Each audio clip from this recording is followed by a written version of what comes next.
Fala pessoal, professora Juliana Figueiredo com vocês e na aula de hoje a gente vai tratar sobre mudanças de fase de agregação da matéria.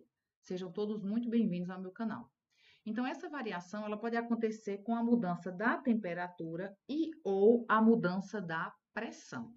Então na aula de hoje especificamente vamos falar como a variação da temperatura vai influenciar nas mudanças de fase.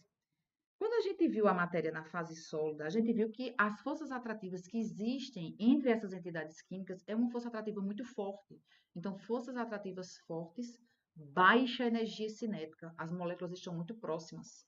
Para você ter essa ruptura do retículo cristalino, que é o que caracteriza substâncias sólidas, matéria sólida, para a fase líquida, a gente tem que fornecer energia para ter a ruptura dessas forças atrativas e as moléculas ganharem mais liberdade na fase líquida devido à menor atração entre essas moléculas.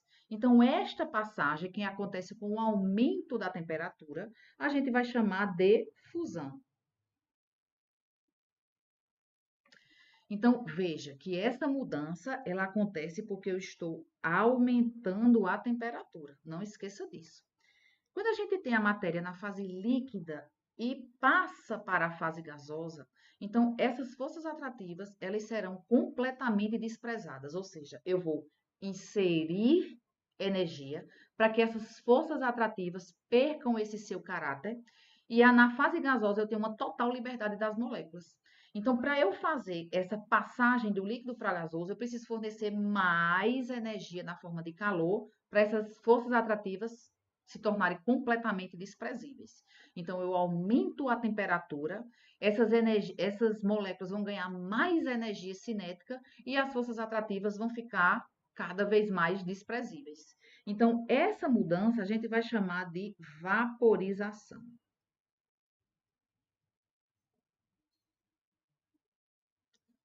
A vaporização, ela pode ser chamada de evaporação, ebulição e calefação. Não esqueça disso.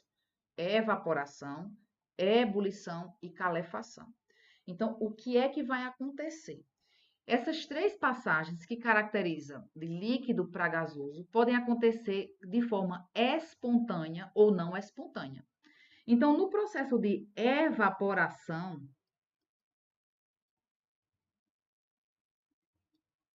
a gente tem um processo lento e a gente tem um processo espontâneo.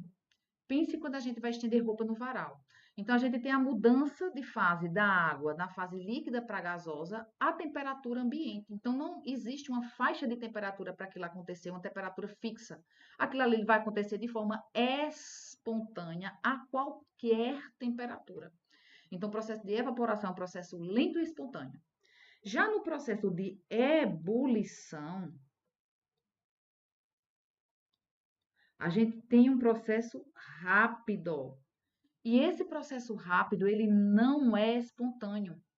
A gente precisa fornecer calor para chegar a uma determinada temperatura e a gente ter essa passagem. Essa passagem ela é tumultuada, a formação de bolhas. Então, é um processo rápido e não é espontâneo. E na calefação, a gente tem um processo mais rápido ainda. É um processo instantâneo. Às vezes a gente está cozinhando, né? Tá lá na pia com a mão um pouco molhada, vai manusear a panela e cai uma gota de água na panela quente. Aí, então, esse processo, esse choque térmico, a gente chama de calefação. Então, esses processos de fusão e vaporização, eles acontecem com o aumento da temperatura. Então, o sistema precisa absorver energia térmica para romper essas forças atrativas. Então, esse processo a gente vai chamar de processos endotérmicos. Os processos endotérmicos, a energia está entrando no sistema. Então, não tem como você se confundir. Processos endotérmicos, aumento da temperatura. A energia térmica entra para o sistema. Fechou? Nos processos de gasoso para líquido e de líquido para sólido, a gente tem a diminuição da mobilidade dessas entidades químicas. Então, as moléculas vão perdendo esse movimento e vão ficando mais próximas. Então, a gente tem uma alta energia cinética, vai baixar para a energia cinética mais baixa, as moléculas lá na fase líquida, e para ir para a fase sólida, a gente tem praticamente as moléculas inertes paradas. Então, veja, eu tenho uma diminuição dessa energia cinética. Então, essa energia, ela é liberada, ela é expulsa. Por isso que a gente chama esses processos de processos exotérmicos. Exotérmicos exatamente porque essa energia está sendo expulsa. Então, da fase gasosa para a fase líquida, a gente tem a expulsão da energia cinética na forma de calor. A gente tem uma diminuição da temperatura e esse processo a gente vai chamar de de condensação.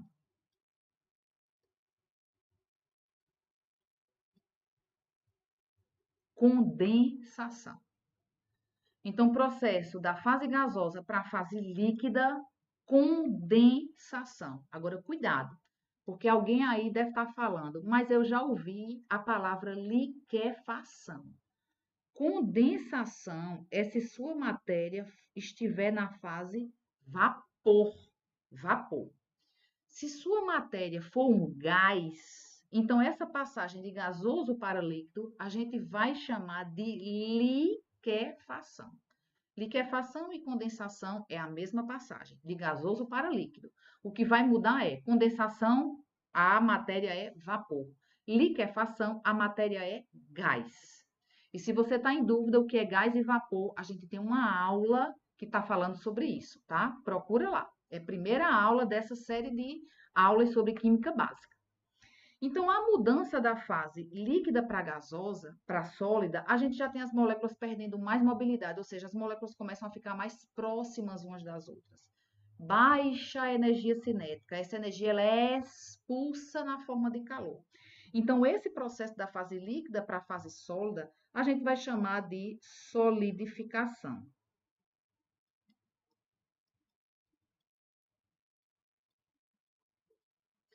Então, esse processo de solidificação, a gente tem uma total junção, união, atração entre as moléculas. Então, elas vão perdendo mobilidade, vão ficando mais próximas umas das outras. Veja que o processo de gasoso para líquido e de líquido para sólido, eu estou expulsando energia, expulsando calor. Então, esses processos, eles são ditos exotérmicos, de expulsar, tá? Então, aumento da temperatura, processos endotérmicos. Diminuição da temperatura, processos exotérmicos.